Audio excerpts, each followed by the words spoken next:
आईपा के लिए मेरा बहुत बहुत धन्यवाद। जो आज आईपा ने मुझे इस लायक समझा कि मेरी बात सुनने के लिए लोग आए हैं। पहली बात तो महंगाई है। महंगाई पे काबू करना बहुत जरूरी है। आज डीजल के दाम आप देख लीजिए, रसोई गैस के दाम आसमान छू रहे हैं। तो आम आदमी के लिए महंगाई सबसे बड़ा मुद्दा है।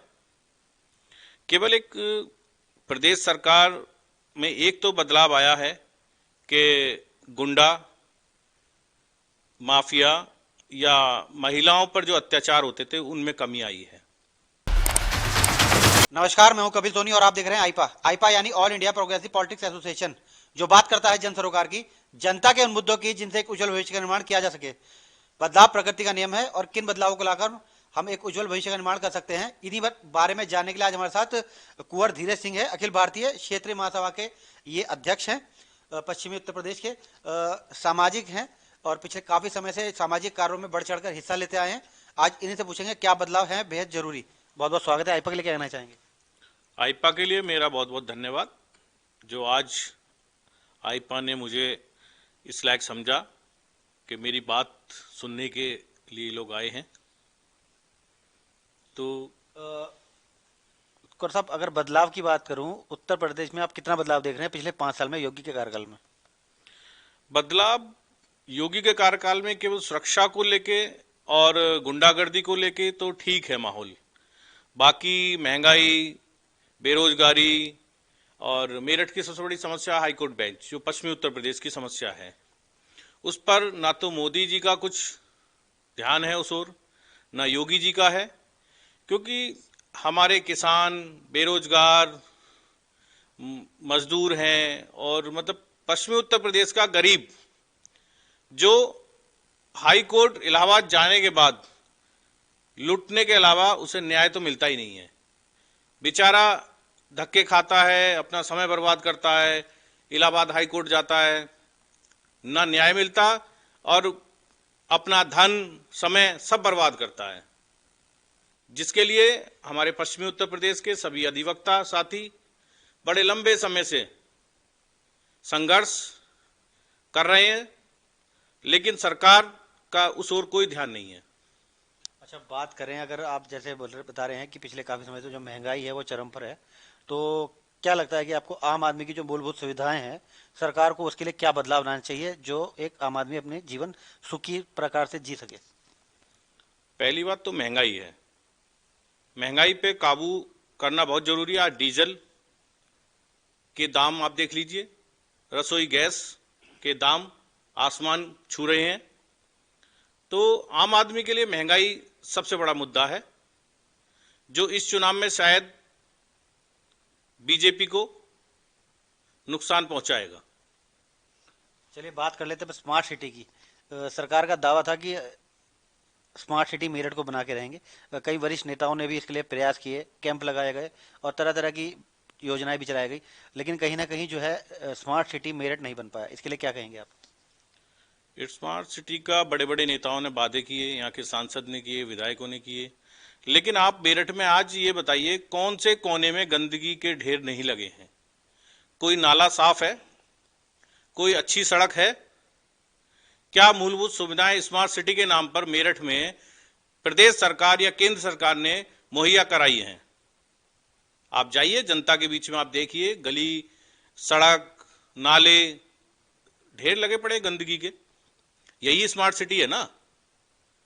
अगर प्रदेश सरकार या केंद्र सरकार इसी को स्मार्ट सिटी कहती है तो इससे तो गांव अच्छे हैं। अच्छा, बात कर लेते हैं बिजली की। जिस प्रकार से अब जो है सरकार ने जो बड़ी राहत दी है लोगों को, तो लगता है आपको कहीं ना कहीं ये अच्छा कदम है सरकार की तरफ से? ये एक चुनावी जुमला कह लो। क्या चुनाव से पहले बिजली के रेट कम करना, बिजली के दाम, क्या इससे प्रदेश वासियों को राहत मिलेगी? आप 5 साल में चुनाव आते ही आपने चुनाव से 15 दिन पहले बिजली के दाम कम कर दिए। क्या इससे राहत मिलेगी आम जनता को? नहीं। सरकार को सोचना चाहिए, केवल एक चुनावी मुद्दा बनाकर जनता को लूटना ये अच्छी बात नहीं है। अच्छा, बात करें अगर शौचालय की, बताया जाता है कि पिछले काफी समय से जो गांव ग्रामीण क्षेत्र हैं उनमें महिलाओं को काफी परेशानी का सामना करना पड़ता था। इस सरकार में शौचालय की अच्छी व्यवस्था हुई है, इसके बारे में बताइए, आपको क्या लगता है? शौचालय, पहली बात तो जो शौचालय बने हैं वो पूर्ण तरह से विकसित है ही नहीं।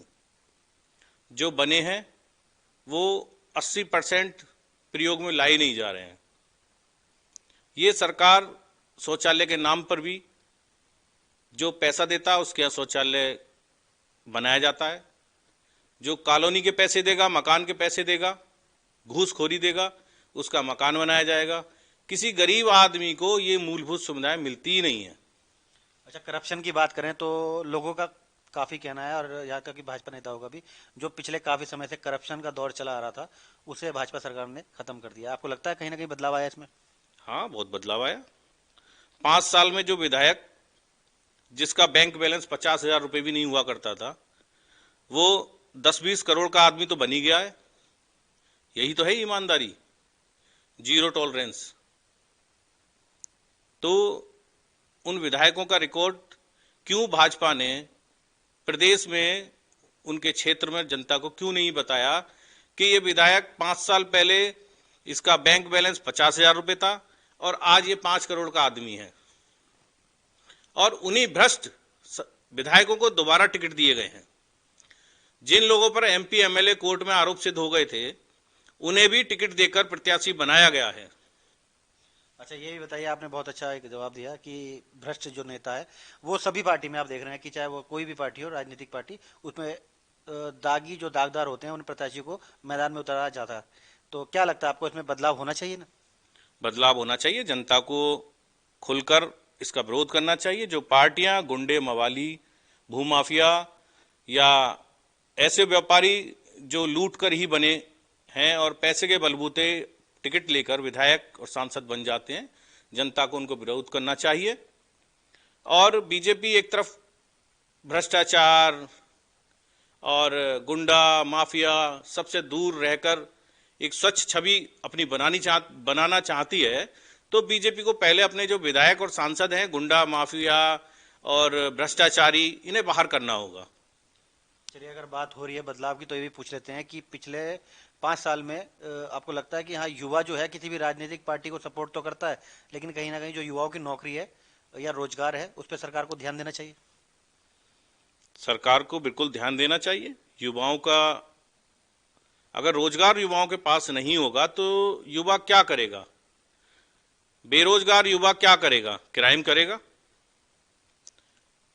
और गलत गतिविधियों में संलिप्त होगा।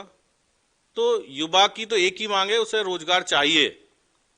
अगर प्रदेश को सुधारना है तो हमें अपने युवाओं को रोजगार देना होगा, चाहे वो किसी कंपनी में नौकरी हो, सरकारी नौकरी हो या अपना व्यवसाय हो।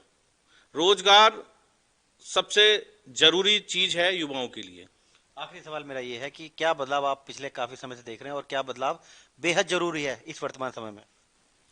केवल एक प्रदेश सरकार में एक तो बदलाव आया है कि गुंडा माफिया या महिलाओं पर जो अत्याचार होते थे उनमें कमी आई है, और जो चोर डकैत लुटेरे उनमें थोड़ा भय है सरकार का। बाकी कोई बदलाव नहीं है। भ्रष्टाचारी पनप रहे हैं अच्छे खासे, क्योंकि इनके खुद अपने विधायक बहुत बड़े डकैत हैं जो जनता को लूटकर अपनी जेब भर रहे हैं, अपने रिश्तेदारों के, अपने मिलने वालों की जेब भरे जा रहे हैं। चलिए, तो ये थे हमारे साथ कुंवर धीरज सिंह, अखिल भारतीय क्षेत्रीय महासभा के अध्यक्ष, जिनका कहना है कि पिछले 5 साल में वो बदलाव नहीं आया जो जनता से भारतीय जनता पार्टी ने किया था।